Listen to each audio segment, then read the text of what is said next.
This will be a day long remembered. Now I am the master. Welcome to another episode of Legends and Theories.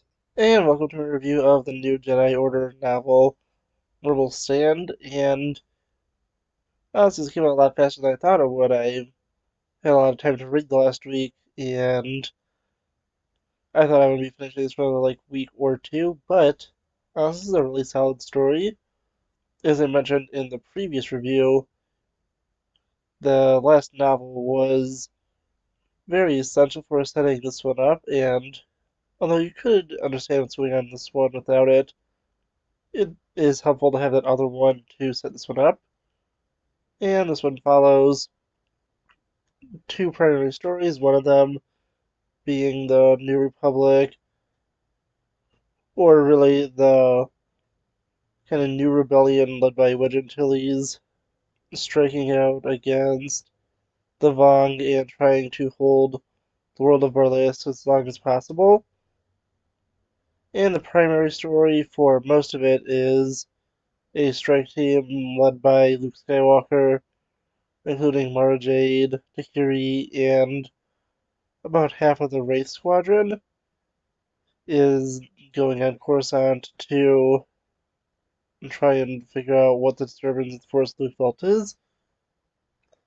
And it turns out it is a sort of crazed dark Jedi who was kind of brought back from the dead called Lord Nyax, who honestly is pretty cool to have as an antagonist. It is, there's a completely crazy, unstable, force system that's been brought back from the dead, but hasn't really been brought back.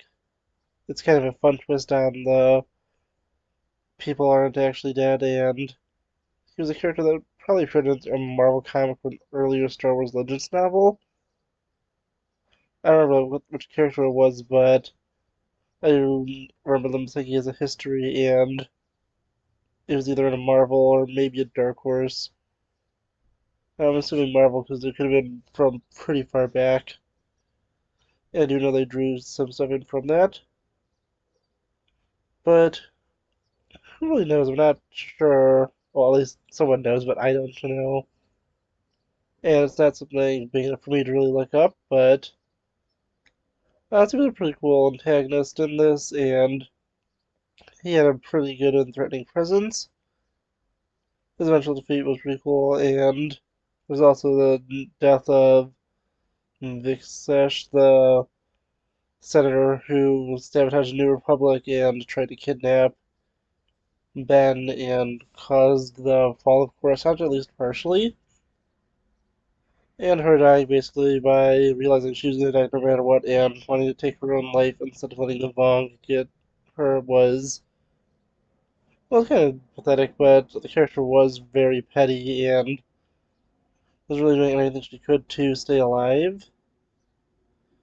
And yeah, honestly, I think that she was a really interesting character in this, and she definitely deserved, as a character, to be taken out for causing, at least, as I said, partially the fall of Coruscant, which led to trillions of deaths. And just going around the destruction and ruins of Coruscant was pretty interesting in this.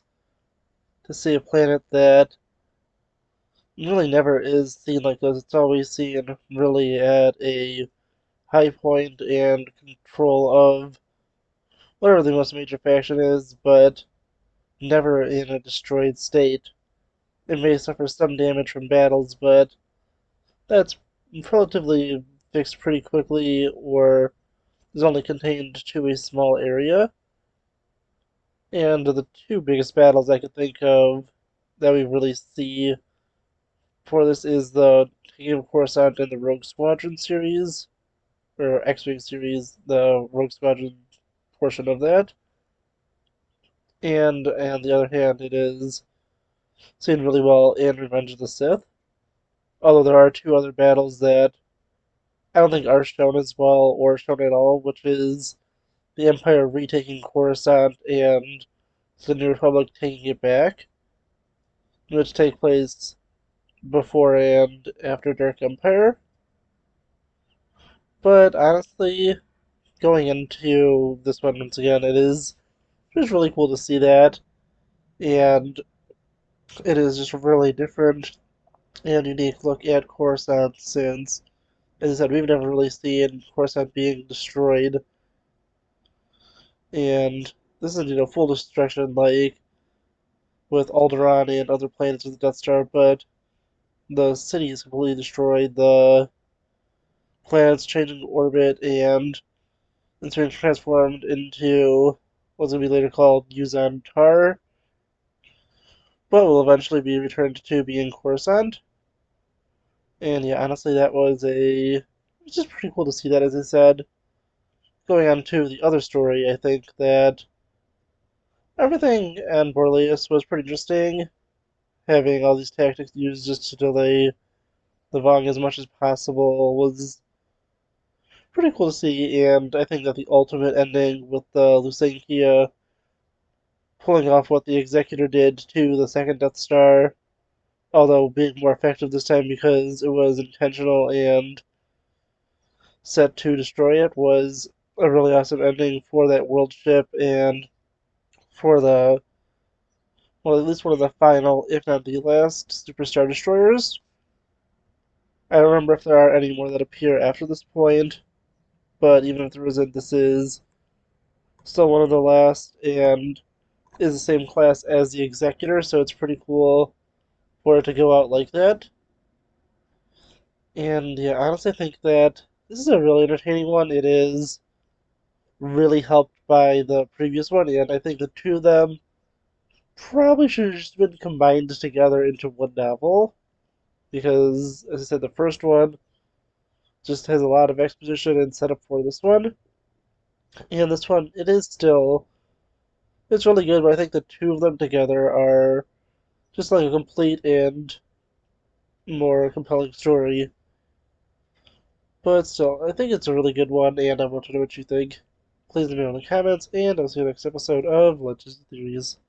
Thank you for watching this episode of Legends and Theories. Please subscribe, like the video, share the video, leave a comment, check out the video on screen, and may the Force be with you.